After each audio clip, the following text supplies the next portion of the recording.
ইরানের মিসাইল হামলার ধাক্কা এখনও সামলে উঠতে পারেনি ইসরায়েল, তারই মাঝে নতুন প্রলয়ের বার্তা। তেহরানের যুদ্ধবিরতির পর এবার দক্ষিণ ইসরায়েলে আঘাত হানে ইয়েমেনের প্রতিরোধ যোদ্ধারা। ইরান ইসরায়েল যুদ্ধ যেন মধ্যপ্রাচ্যের প্রতিরোধ অক্ষকে নতুন করে উজ্জীবিত করেছে।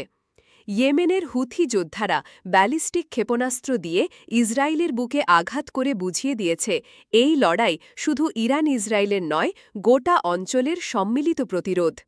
এর মধ্যেই গাজা উপত্যকায় নতুন করে ভয়াবহ হামলা চালিয়েছে আল কুদুস ও আল কাশাম ব্রিগেড। তারা ব্যবহার করেছে ইয়াসিন ১০৫ ট্যাঙ্ক বিধ্বংসী ক্ষেপণাস্ত্র। হামলার লক্ষ্য ইসরায়েলি সেনাবাহিনী ও তাদের সামরিক যান। দক্ষিণ গাজার খান ইউনিস, জোরাত আল লাউট, হামাদ শহর সর্বত্র চলছে মর্টার শেল ও রকেট হামলা। আরও চমক, popular front for the liberation গাজার পূর্বাঞ্চলে ইসরায়েলি ঘাঁটিতে নিক্ষেপ করেছে ১০৭ রকেট। এই ধারাবাহিক প্রতিরোধ প্রমাণ করছে যুদ্ধ থেমে গেলেও দখলদার বিরোধী সংগ্রাম থেমে যায়নি। ফিলিস্তিনি যোদ্ধাদের বিবৃতি স্পষ্ট, ইসরায়েলের বিজয় দাবি সম্পূর্ণ মিথ্যা। গাজার দক্ষিণে অন্তত ৭ সৈন্যকে হত্যা করা হয়েছে। তাদের এক বোমা বিস্ফোরণে একটি ইসরায়েলি সাজোয়া যান সম্পূর্ণ ধ্বংস হয়।